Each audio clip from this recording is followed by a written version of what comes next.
¿Qué diagnóstico médico erróneo casi arruina tu vida?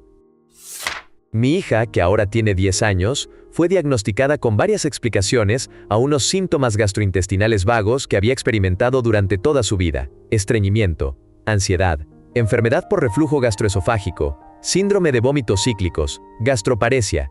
Todas eran intentos de encontrar una razón y un tratamiento, pero ninguna encajaba realmente. Ella estaba desnutrida, con un cuadro de falla en el crecimiento, y se hablaba de la posibilidad de un tubo de alimentación GI-J. Hubo múltiples endoscopías, pinchazos y escaneos por parte de especialistas en varios estados durante varios años. El día siguiente a su 9º cumpleaños, descubrimos que la causa raíz no era de hecho ninguna de estas, sino un tumor en el tronco encefálico. Cáncer cerebral. Se sometió a una cirugía de inmediato, que removió aproximadamente el 40% del tumor del tamaño de un huevo, y actualmente está participando en un estudio clínico de quimioterapia. Desde entonces ha ganado 6 kilogramos y ha crecido 7 centímetros. Editado para agregar. Todos los síntomas gastrointestinales desaparecieron por completo y ha sido dada de alta de la atención de todos los especialistas en gastroenterología. Segundo editado para agregar. Hubiéramos continuado por el camino gastrointestinal si no hubiera sido por un episodio de apnea del sueño que presencié. Le dije a su pediatra que además de todos los otros problemas ahora sospechaba que ella tenía apnea del sueño. A su crédito, nos dirigió directamente a un otorrinolaringólogo, quien la evaluó, pero no encontró explicaciones físicas que causaran la apnea. Ella se sometió a un estudio del sueño, que confirmó apnea del sueño central severa. Su cerebro no le decía a su cuerpo que respirara mientras dormía. Esto fue lo que la llevó a la resonancia magnética, que descubrió el tumor. Mi hermana fue diagnosticada con "no hay nada malo contigo". Había perdido 54 kilogramos en 5 meses, y, literalmente, tenía miedo de comer porque ello le provocaba un dolor abdominal insoportable. Ella falleció, y la familia no estuvo satisfecha con la explicación de "es como si hubiera tenido un ataque al corazón repentino, pero afectó la arteria en su abdomen.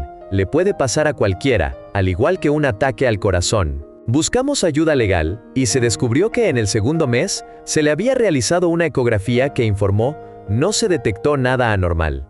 Pero al ser revisada por 3 especialistas independientes, nuestro abogado hace las cosas de a 3, ya que siempre obtienes una mayoría, los 3 encontraron en la ecografía que había un coágulo de 1,5 centímetros en su arteria mesentérica superior, así que, durante los siguientes 3 meses, el coágulo solo creció y bloqueó el flujo sanguíneo hacia el estómago. La sangre fluye hacia el estómago cuando comemos para ayudar en el proceso de digestión. No es de extrañar que estuviera en agonía. La sangre no podía pasar. Solo uno de los muchos errores durante su atención y tras su partida. Fui diagnosticado con la enfermedad de Alzheimer de inicio temprano y Parkinson a la edad de 33 años. Me dijeron que me quedaban de 5 a 7 años de vida y que en unos años tendría suerte si lograba recordar los nombres o las caras de mis hijos. Esto duró 11 meses. Resulta que la esposa y su esposo estaban llevando a cabo un gran fraude en múltiples personas, así como estafando a compañías de seguros. Alteraron escaneos y registros médicos para manipular a los pacientes y a otros médicos.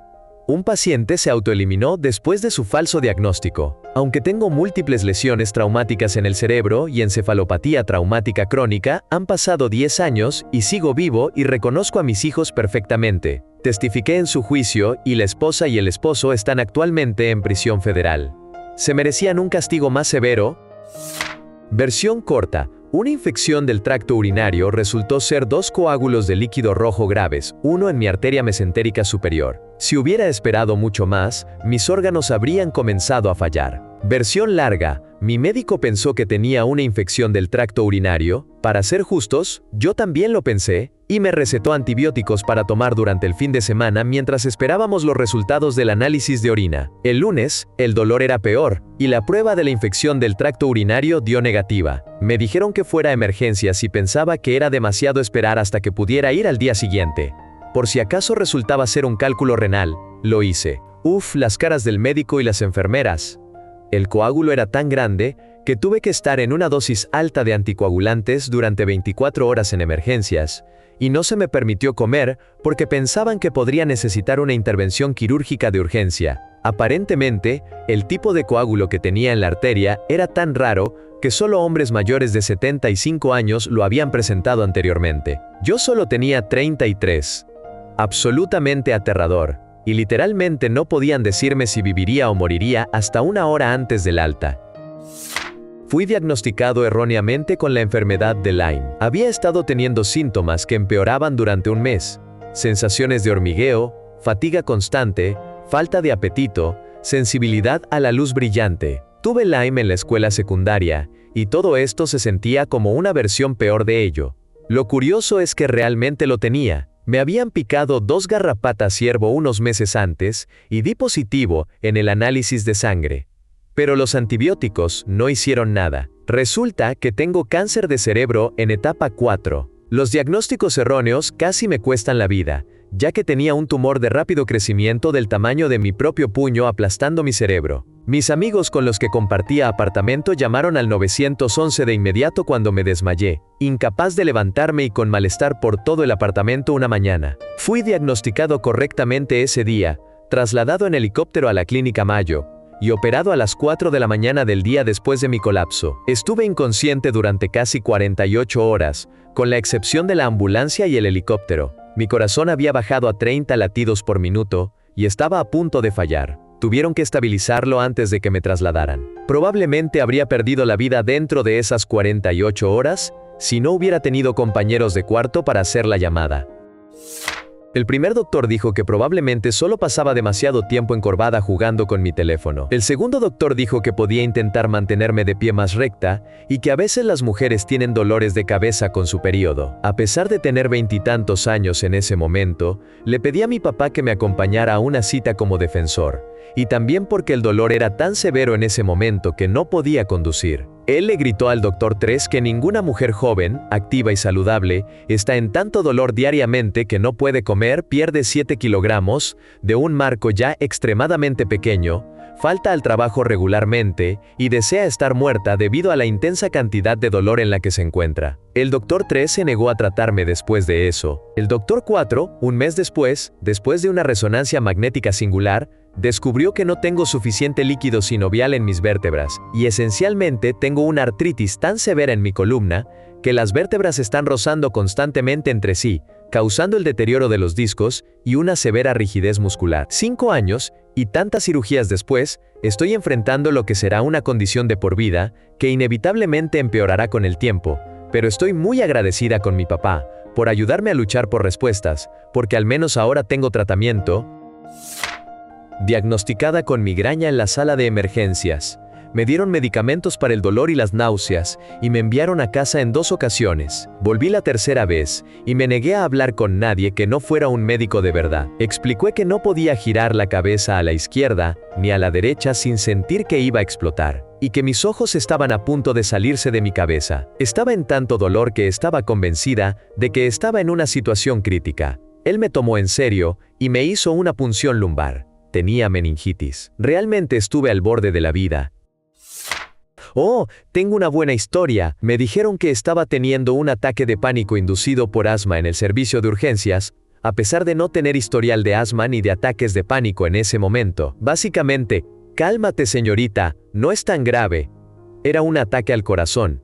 98% de bloqueo. Pero soy mujer, así que en el momento en que mencioné ansiedad como un síntoma, todos mis otros síntomas fueron desestimados. Por cierto, mujeres.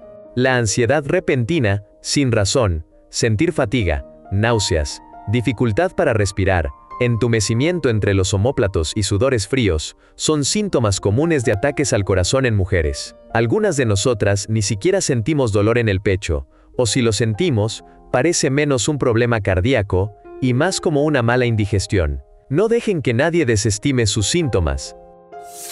Vomité líquido rojo. Me diagnosticaron erosión leve alrededor del esófago y me enviaron a casa con antiácidos. Continué con la pérdida de líquido durante 2 semanas más, y casi no lo cuento. Finalmente, me hicieron análisis de sangre, y tenía 1/4 de lo que debería tener en mi cuerpo. Mi médico me indicó que fuera de inmediato a la sala de emergencias, ya me estaban esperando, y que no condujera yo misma. Terminé recibiendo 4 unidades de sangre, y 1 unidad de hierro, y me diagnosticaron un crecimiento en el estómago. Tuve que someterme a una cirugía para remover el gran crecimiento y algunos más pequeños, junto con aproximadamente un tercio de mi estómago. Erosión leve a un crecimiento masivo. ¿No es divertido? Pensar demasiado igual a virus de Epstein-Barr, mononucleosis más vaso e hígado inflamados más sepsis.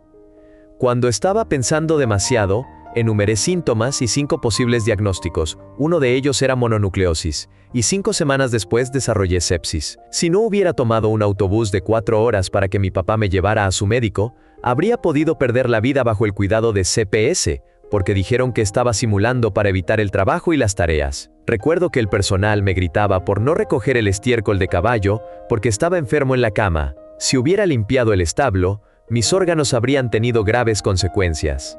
Papá estaba muy enfadado con CPS cuando fui diagnosticado y admitido. Déjame invertir un poco la pregunta. Esto fue hace aproximadamente 15 años, tal vez más. Tenía un ligero cosquilleo en mi oído izquierdo que no se iba, como si tuviera agua en él, pero no salía nada. Me costó dormir esa noche, y este cosquilleo se convirtió en una ligera molestia por la mañana. Era lo que pensé que debía sentir un dolor de oído. Nunca había tenido problemas de oído.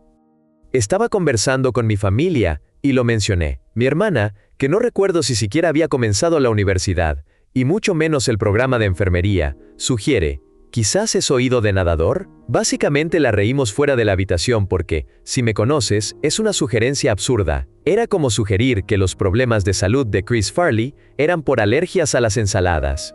Esa noche, el dolor era agonizante. Sin exagerar, tuve un cálculo renal que no dolió tanto.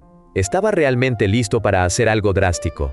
Mi madre tuvo que consolarme, un hombre de 20 y tantos años. Estaba llorando, suplicándole que hiciera que parara. Ella me dio una cantidad de medicamentos para el dolor que podría afectar al hígado, y logré dormir un poco. A la mañana siguiente, tan pronto como abren, vamos a la clínica. La enfermera me revisa, 20 minutos oído de nadador. Toma estas gotas para los oídos durante 3 días.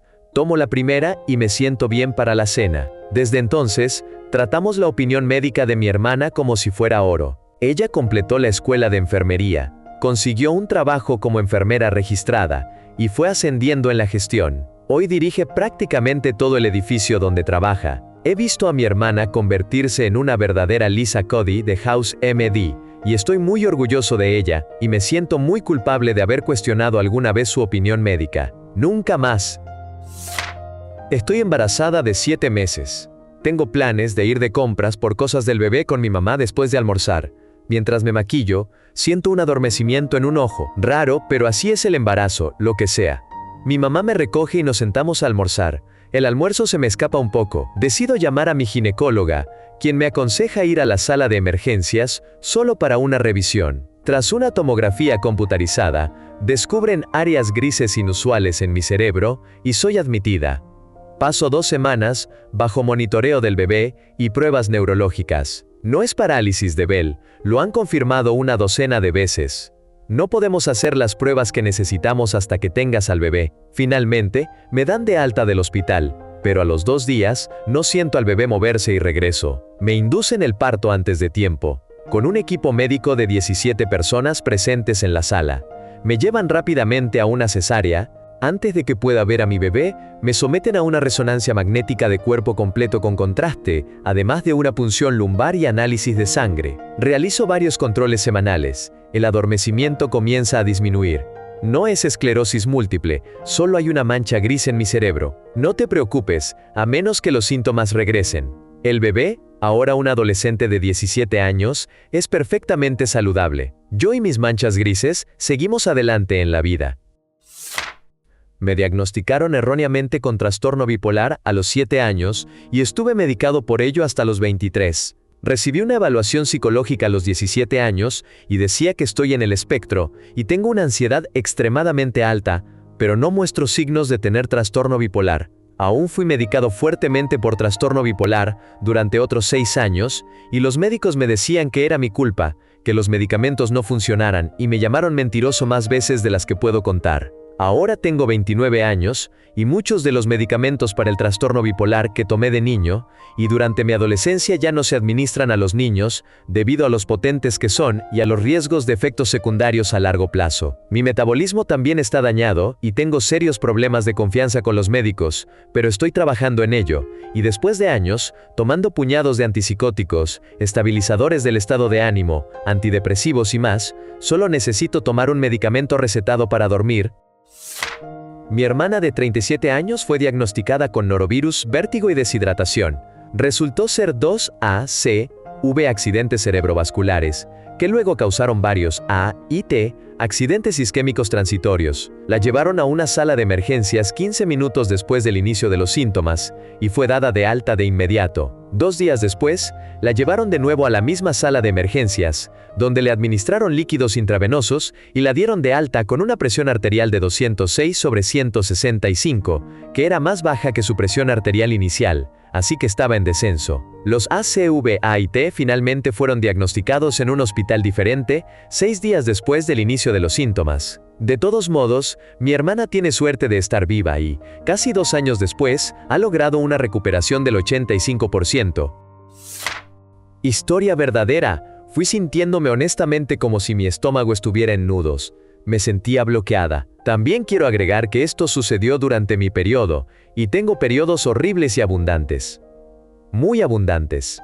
Así que voy a la sala de emergencias. Me hacen una prueba de embarazo, pero justo antes de decir que estoy teniendo un periodo más que promedio, y que estoy expulsando coágulos, así que espero que no interfiera con la muestra de orina. Así que probablemente estás teniendo un aborto espontáneo. No, siento que algo está mal en mi estómago, no estoy embarazada y es un periodo pesado. La muestra de orina resultó negativa. Obviamente, no los convenció. Hicieron un análisis de sangre, porque claramente tanta sangre era una pérdida. Tomaron mi sangre, esperé, y seguía con un dolor horrible debido a mi estómago. ¿Adivina qué? Ni estaba embarazada ni lo estaba. Entonces, ¿qué hicieron? Una ecografía vaginal. ¿Sabes lo incómodo que se siente? Muy incómodo. ¿Adivina qué? No estaba embarazada. En este punto, mi dolor era como un 8 de 9, no debido a mi periodo, y ya estábamos en la 4ª hora y 3 pruebas de embarazo después, finalmente empezaron a hacer preguntas sobre por qué estaba allí, a pesar de que les dije. A la 5ª hora me hicieron una tomografía computarizada, ¿tal vez? No sé, de todos modos, a la 7ª hora me estaban llevando de emergencia para una cirugía. Los intestinos delgados estaban completamente bloqueados. ¿Cómo bloqueados? Les dije que estaba teniendo problemas para ir al baño, y que los últimos 2 días sentía como si siempre quisiera vomitar. Y los nudos. Se describió como un efecto de remolino.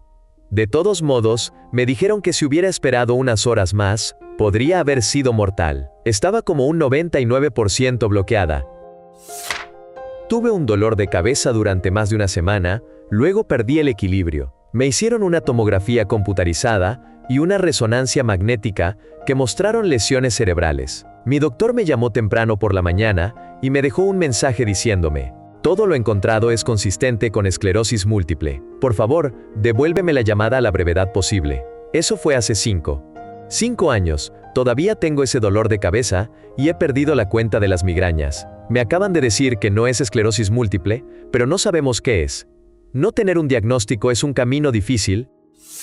Fui a consulta por una sensación de confusión mental y una fatiga extrema.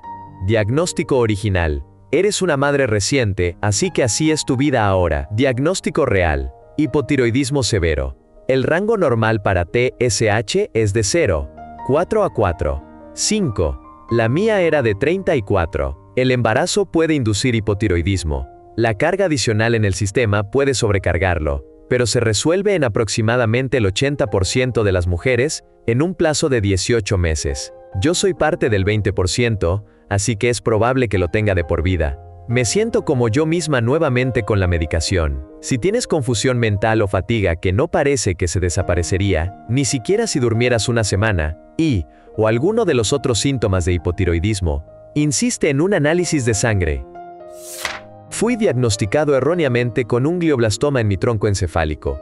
Me dijeron que tenía una expectativa de vida de 3 años. Eso fue hace casi 20 años. Posteriormente, me diagnosticaron esclerosis múltiple, de la cual dejé de tomar medicamentos hace aproximadamente 9 años, después de que mis resonancias magnéticas no habían cambiado. Fui a ver a un nuevo neurólogo en octubre, y me dijo que no pensaba que fuera esclerosis múltiple. Sin embargo, recientemente me diagnosticaron cáncer de colon en etapa 4, y no tengo el tiempo ni la energía para hacer un seguimiento con el neurólogo.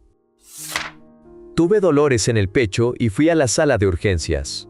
El dolor estaba justo donde está mi corazón, así que primero pensaron que estaba teniendo un infarto. Después de descartar un infarto, tomaron mi lista de síntomas y el hecho de que trabajo en educación pública, y me diagnosticaron erróneamente con tuberculosis. Mi esposa tuvo que ponerse un traje de cuerpo completo para visitarme en el hospital. Estuve en una cámara de aislamiento con una sala de aire cerrada para el ingreso durante 2 semanas antes de que me descartaran la tuberculosis y me trasladaran a una habitación regular. Resultó ser fiebre del valle y neumonía afectando mi pulmón.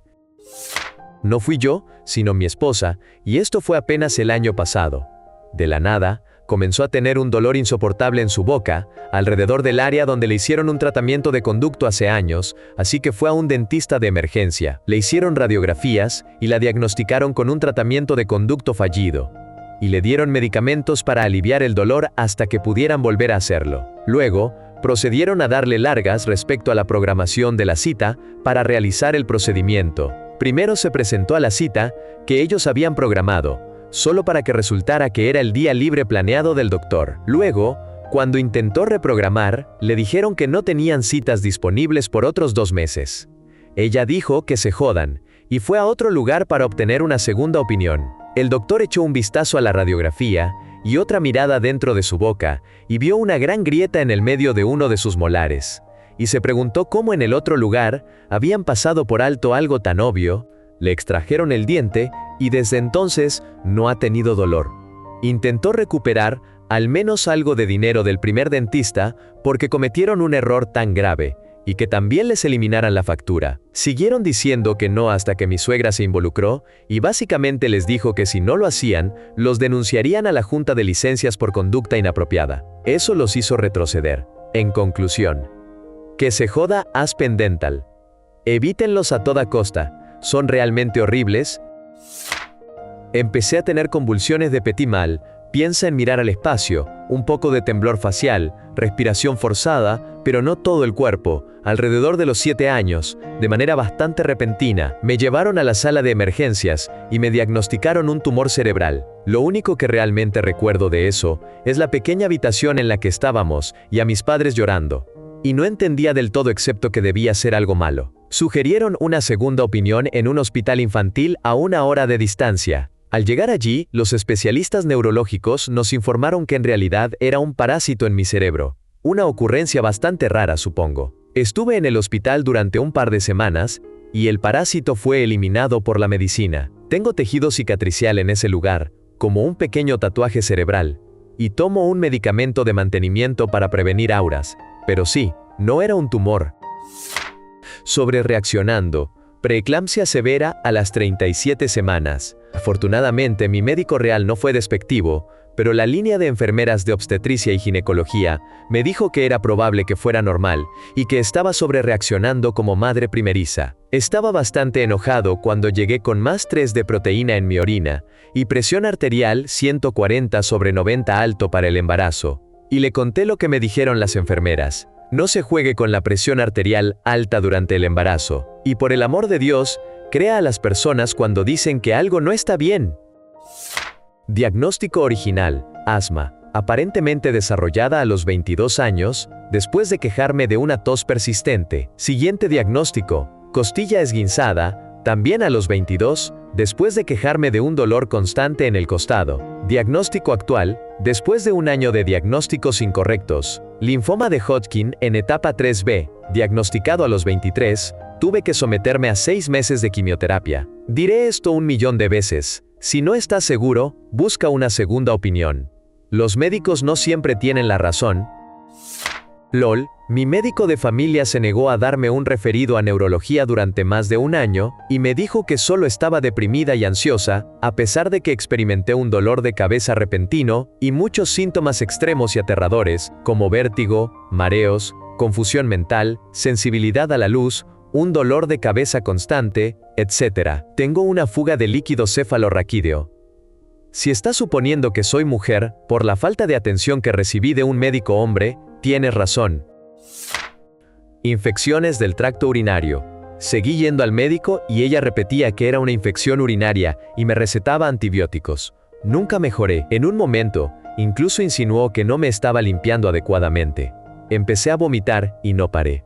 Aún así, ella seguía sosteniendo que era una infección urinaria. Cuando finalmente no pude retener agua, mi esposo me llevó a la sala de emergencias, alrededor de 6 semanas después de que comenzaron los vómitos. Resultó que tenía sepsis y estaba en falla renal porque ambos riñones estaban bloqueados por grandes piedras. Mi riñón derecho no era más que un saco de piedras. Estaba tan deshidratada que tuvieron que administrarme 2 bolsas de fluidos antes de poder extraer sangre. Tuve cirugía de emergencia ese día y cirugías posteriores para mover mi riñón derecho, la vesícula biliar y más piedras. Resultó que tenía un tumor que secretaba calcio en mi paratiroides, que era lo que estaba causando las piedras.